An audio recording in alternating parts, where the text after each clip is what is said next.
economic growth. A thriving, rising middle class and a dynamic, cutting-edge economy. That's our priority. That should be Washington's top priority. And I see three things that we need to focus on to do it. Number one, we've got to make America a magnet for good jobs. Number two, we've got to help people earn the skills they need to do those jobs. Number three, we've got to make sure people's hard work is rewarded so that they can make a decent living doing those jobs. And if you watch the news sometimes, you may think that there's just doom and gloom out there. But the truth is there's incredible stuff going on all across America and right here in Austin that I think can be good models for the rest of America to follow.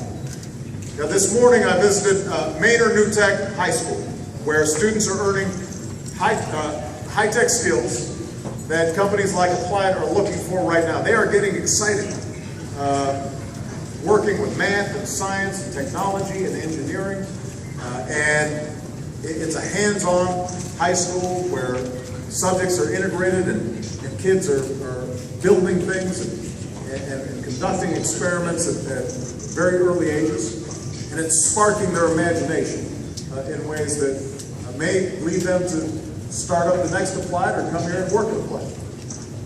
And then I joined a few local families for lunch to talk about how we should make sure that hard work pays off, with wages you can live on, to raise a family, with health care that you can count on, and the chance to put away some money for retirement. And we also had good barbecue, which is necessary for economic growth. Some good barbecue once in a while. And then I came to Applied Materials to talk about what we can do to make America a magnet for new jobs in manufacturing. After shedding jobs for a decade, our manufacturers have added now about 500,000 new manufacturing jobs over the past 3 years.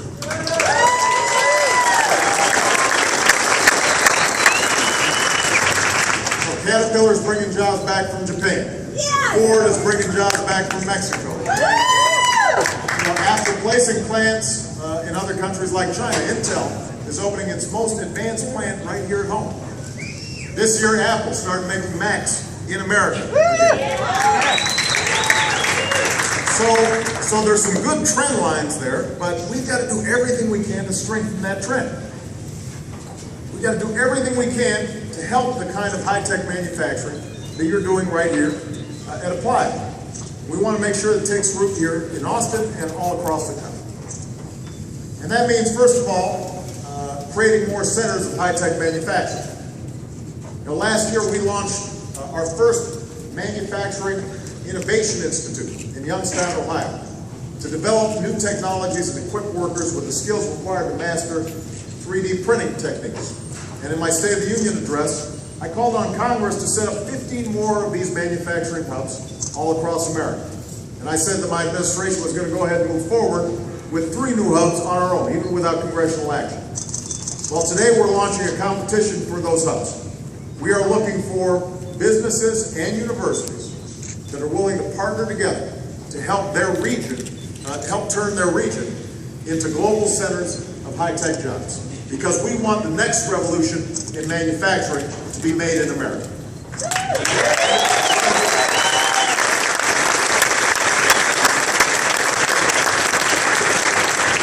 Well, the truth is, over the past couple of decades, too many communities have been hit hard when plants closed down and jobs dried up. The economy obviously is changing all the time. Nobody knows that better than folks here at Applied. I was talking to somebody who was, after showing me the wafer and some chips, and then they showed me a smartphone. They pointed the smartphone and they said, 40 years ago, there'd be about $3 billion just trying to get this much computing power in this little thing, except it would fill up a whole room. And so the economy is dynamic, technology is constantly changing. That means we've got to adapt as well. And even as we're working to reverse the trend of communities that have been hard hit with old manufacturing leaving. We've got to propose partnerships with local leaders in manufacturing communities to help attract new investment in the infrastructure and the research that will attract new jobs and new businesses. So that communities that have been knocked down can get back up and get back on their feet. And we should help our workers get the training they need to compete for the industries of tomorrow. No job in America should go unfilled just because we don't have anybody with the right skills. And that's a priority. Some of your colleagues that I met, some of them have advanced degrees. Some of them came to apply basically right out of high school.